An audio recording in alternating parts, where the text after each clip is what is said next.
Hey there, beautiful souls. It's December. Can you imagine? We are quickly coming to the end of another year, and as we do so, it's time to start planning for 2025. As we sit here in what is left of this month, it's the perfect opportunity to prep for the next phase of time that is coming at us, particularly since Mars is retrograde.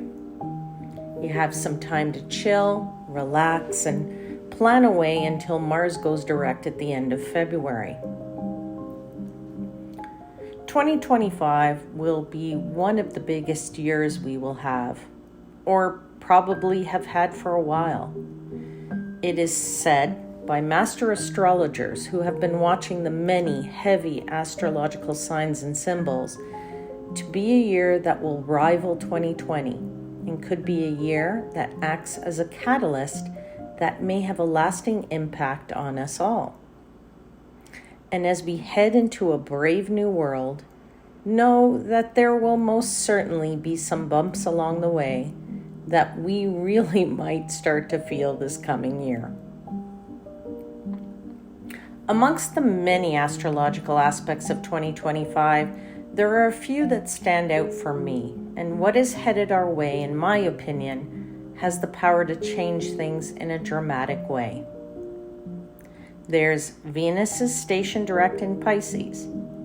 There's Jupiter's ingress into Cancer, and Uranus's ingress to Gemini, and an interesting formation known as the Kite, which features a minor grand trine. Let's start with Venus's direct station in Pisces in April. This is the first time in 2025 when you actually might finally feel like the stale energy has finally unblocked and has been cleared away. With the multitude of planets that have gone retrograde in the latter half of 2024, they have, slowly, one by one, been finally moving forward. And Venus is the last piece of the puzzle when it joins the large planets in her forward movement. This signifies a time of heightened emotional receptivity, deep connection, and a renewed focus on love, compassion, and creativity, potentially leading to a period of profound healing and meaningful relationships. On June 9th is Jupiter's entry into Cancer. This is important and so powerful because it gives us the opportunity to think about the time we're living in, the truth of our reality, and how dreamlike the time is. This is the time to realize your hidden strengths and a time to flex your mental and spiritual muscles and well-being, because this planet feels right at home in this sensitive sign. We can expect a profound sense of wisdom to derive from our emotions. Let's not forget about Uranus moving into Gemini. This will happen on the 7th of July and is a key moment when we move into our whole new world, especially as the large outer planets will all have moved into new signs. Uranus in Gemini will likely be a period of flux, where systems and social structures move through periods of chaos as they try to keep up with the rapidly changing nature of society and the needs of modern humans. Borders and boundaries may shift as people migrate and move, and the way we live evolves. Like all mutable signs, Gemini is known for its changeable nature, being interested in many things and constantly wanting to flip from one thing to another. Add in the boundary-pushing qualities of Uranus, and this combination will likely be a busy, bustling time where ideas about how to do things differently, and why we should, will catch on quickly and spread far and wide. And then at the beginning of August is a time to really pay attention to astrology with the formation aspect that is known as the Kite. It features a minor grand trine between the three outer planets of Uranus, Neptune, and Pluto, but with the added feature of Saturn conjunct Neptune. It features an opposition between Mars and Saturn. This Mars-Saturn cycle is about challenge and strife in the world and will bring up themes related to this cycle. Is it possible around this time that the world may be forced to realize that we are all in a collective human family and need to solve our common problems? 2025 represents the major shift of the century and certainly could be one for the history books. So stay tuned, beautiful souls. This is Universal Wisdom Tarot, and let's see what messages the universe has for you in your astrological sign as a quick look ahead for the coming year. Hang tight, and I'll see you on the other side. All right, my Scorpio beautiful souls, let's dive into your 2025 look ahead reading. It is a very quick reading. It is not a deep dive by any sense of the imagination there for each month. But I will pull one main tarot card, one message per month, and then I'll pull one clarifier for each of those cards. And then I will also pull for you an overarching energy for the year 2025 from a deck that is just major arcana cards. All right. So let's actually dive in right now into your messages.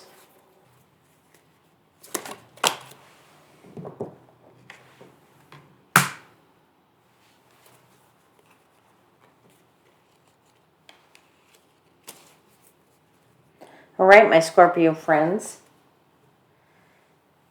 2025 is the year of judgment for you.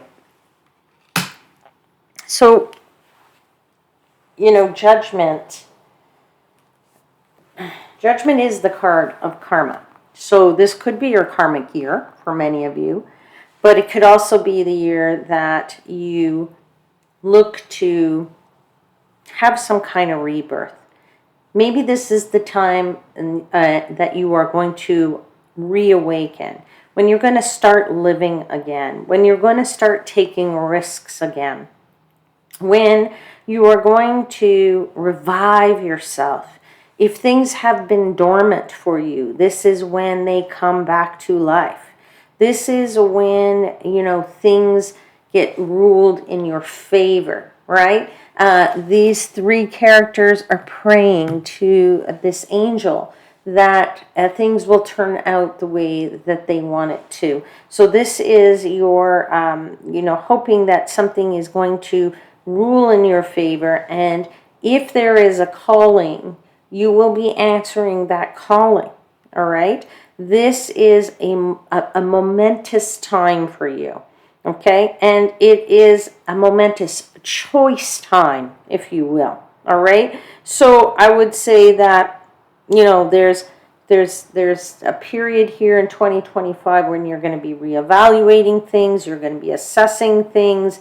You're going to be looking at things with a very enlightened mindset. That's what I want to say about that as well. Right? So all good things in 2025, looking toward an overall revival for yourself. All right, let's look now at, see what the month of January, what the universe has for you for the month of January. You're starting off the month of January with the Ace of Swords. That is so great. You're having clarity of mind in this month, right? You're having a spark of genius, if you will. That light is shining through into that nautilus on that figure's head. So you're getting that beam of light directly into your chakra. These ideas are flowing in. There's new beginnings here, new opportunities, new ideas, new potential. And I'd say to you that this is all coming from the clarifier of the Star card. The stars are directing you in this month of January. They are pushing you forward and saying, here's the ideas, here's the ideas, here's the ideas. If you are having sparks and flashes and dreams and ideas coming to you, and you wake up in the morning and you go, oh my God, I have a dream, or write it down, because you are probably going to get flashes of ideas here for this enlightenment, for this rebirth. Okay, so you're going to want to pay attention to that. Let's take a look at February. Move into the month of February. 10 of Pentacles. Definitely on your mind is your legacy. Okay, now you might feel in the month of February that whatever you're planning for your legacy might be a little bit halted or stalled because of the Hangman. But I will say to you that you know that what you're trying to achieve is that legacy, and that legacy, or that 10 of Pentacles that you're trying to achieve, is stability, right? Stability financially, stability in your family, perhaps possession of something. Perhaps there is an inheritance for somebody there that's a little bit delayed. I want to say that for some of you. But there's certainly an increase in somebody's finances as a result. And there is a firm foundation you are building, right? You're investing energy right now. You're investing money right now. You're investing in people right now. And this will have a positive result in your future. You know you just want it faster, and there's a little bit of a halt to it. So you at least know what you want. You may not be achieving it in the month of February because of the Hangman. But what I would say to you because of the Hangman is try to look at it from a different perspective. When things are stalled, it gives us an opportunity to look and say, when this restarts again, how can I restart it better, or make sure that I do something differently to be very successful and get to the end? All right, so there is that going on for you there. All right, looking into the month of March. Yeah, you have the 7 of Pentacles here. You are taking this little plant that you see on the top, but not realizing that beneath the surface there is all kinds of action going on. So you may not see all of it, all of what's going on, but there is definitely growth happening, and there is a building of a very stable foundation for you in the month of February, in the month of March. Now, I do want to tell you, certainly action, because you have the 8 of Pentacles, the 8 of Wands as the clarifier. This is action. This is forward movement. This is everything is targeted and already flying out that window, those wands, okay? So there's action toward this increasing of whatever it might be, increasing your finances, whatever this plant might be for you, whatever you're planted the seeds of and are growing and hoping to grow for yourself, all right? Whatever that new revival is for yourself, it is growing and lifting, and it's already action is happening toward it. So something is in progress in that regard, all right? Okay, let's move into the month of April. Okay, in the month of April, you're feeling a little bit down, I'm going to say. Maybe you're feeling a little bit worried. Maybe you're a little bit concerned. Worry is a bit of a strong word. I'm feeling more of concern. You're thinking about things. Maybe you're analyzing things a little bit too much there, my friends. We all do it from time to time. But you're more concerned about something that you need to walk away from. And because this character is looking backward, I'm going to say that is what's giving you the worry. You're looking back. You're not looking forward and saying, okay, I know I need to move on and it's going to be good for me. You're kind of going, I know I need to move on, but I don't really want to leave that. Okay? So in the month of April, there's a little bit of hesitancy, knowing that you need to move onward, and that's what's causing you the concern, is the looking backward. All right? So I just say, look forward. Turn your head. Okay, when we move into the month of May, you have the 7 of Swords in reverse, okay? And, all my cards in this deck are in the upright, so I'm calling it out in the reverse. I'm going to say to you, either you were worried in the previous month about walking away and that perhaps somebody was not necessarily on your side or somebody wasn't there to support you. And I feel like that has cleared itself up in the month. That's why it's in reverse, the Seven of Swords. There isn't any backstabbing going on or any cheating that's going on or anything that's in the negative, because you do have the Wheel of Fortune as the clarifier. So the wheel is spinning in your favor, and it has resolved anything from the previous month. All right? Move into the month of June. Well, guess what? You show up in your own card. It is the Death card. Okay? So, Scorpio, you are now here showing up in the month of June. So that's very much, I'm going to say, your month. Lots going on for you in that month. A lot of change happening in that month for you. All right? So, I would say perhaps change, transformation. There's some thinking of doing things differently in that month, particularly because you have a larger vision of something. You're seeing something in the future there that you want to obtain, and it looks quite interesting. Not too sure because there's lots of trees in here, but that change, you do have a very strong vision of it because of that King of Wands. You're seeing the bigger picture in the month of June and feeling good about it in the month of June. Moving to the month of July, you have the Sun. So you are in full bloom, greatness happening there, all kinds of positivity, abundance, and other wonderful things that come with the Sun, right? So the Sun is the card of positivity, right? It's the card of warmth.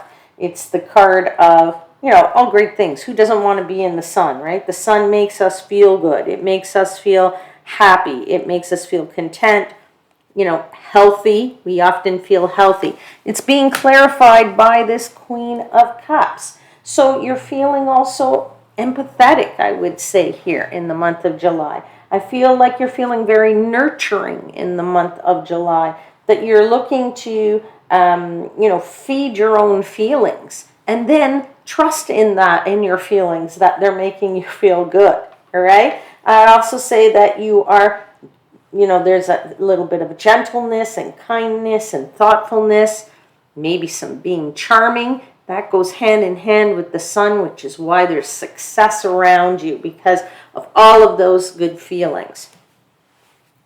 Moving into the month of August, you have the Queen of Pentacles. You've put in the hard work, you've dotted the I's, you've crossed the T's, you've paid attention to all the details, and you've made sure that your success is golden. Lots of greenery here, lots of abundance happening here. And it is rooted in the Three of Pentacles, or clarified by the Three of Pentacles. So your success has come about from your skills. Your success comes about because of your cooperation and your collaborative work with others. It comes about of sharing your knowledge. It comes about from sharpening your skills. All right? Let's move into the month of September. And we have the Three of Cups. You have camaraderie here, okay? You have friends, you have a community, you have people who are there to support you in your success. We have it clarified by the Emperor. Okay, so Three of Cups is really your friendships around you. It's your friends. It could be, for sometimes it is, physical friends, and sometimes it's your friends in your community that you have on social media. Maybe you are, you join some clubs and you get online and you participate in an online club, and you share your successes, is what I want to say, because of that Emperor. You're sharing your successes with these people who you feel safe with, right? I want to say you feel safe. That's very important, that you feel safe and secure in that community. That you're feeling, excuse me, you're feeling a sort of an elevation with those people. And it is making you feel like quite a leader. It's making you feel like you're very powerful. It is making you feel like that you can do no wrong. That that this is the right place for you. These are the right people for you. Moving into the month of October, you have the Eight of Swords, and it is clarified by the Two of Swords. So you're back in your head here you are in your head here in the month of October. Month of October is the month where you're starting to feel like the ideas in your head are holding you back. You're holding yourself back because you don't know what decision to make. Do you go left or do you go right? These are opposing directions. One will take you somewhere, the other one will take you somewhere else. So you feel that if you make the wrong decision, you're going to end up in the wrong place. But I would say to you, this is all a figment of your mind. So I wouldn't worry about this, all right? I would also say to you, it's okay not to make a decision, a snap decision of which way to go. I would say that if you sat in the middle and waited a bit, sometimes the answers come to us that make the decision very clear to us as to whether or not to go left or right, okay? I would also say to you that, you can bring yourself wherever you want. This is true, like I said. If you feel like you're stuck because of this decisions that you have to make and you don't know what to do, this is only in your mind, okay? You're not really stuck, okay? All right, moving into the month of November, we have the Five of Swords. This character looks like to me like he's having a bit of a headache, suffering a little bit there, maybe taking on too much, more than he can really chew. But I would say to you, don't worry about it because that is clarified by the Magician. So that tells me that even though you don't feel it, you do have the power to make changes. You do have the power to bring about what you want. You do have the ability to manifest anything you want. You have all the ingredients to make that perfect cake for yourself. It might be a little bit of a headache to do it because you actually have to put the work in to do it, but that is life, okay? So we have to actually put in some work, and then the magic can happen. But magic only happens, manifestation happens when you take an action, all right? Then we move into the final month of December. We have the Page of Pentacles. This is clarified with the Five of Pentacles. So I'm going to say to you, there's something here in the material world, whether that is finances or career or something of that nature, where you're waiting for some news, all right? Pages are, cards of communication. They're cards of, pages would carry messages to the various camps, right? And to kings and to whoever, passing messages back and forth and back and forth. So you are waiting for some news in the month of December that you feel will affect your finances because you have Two Pentacles here. I would say don't get stuck in the negative and start thinking that, if the news doesn't come, it's bad news. I wouldn't say that. I just say wait it out and the news will come in the perfect timing. All right? All good things come to those who wait. All right, Scorpio, I'm going to leave your reading there, and I will see you again very soon. Until then, please know that I am, as always, wishing you divine light and love.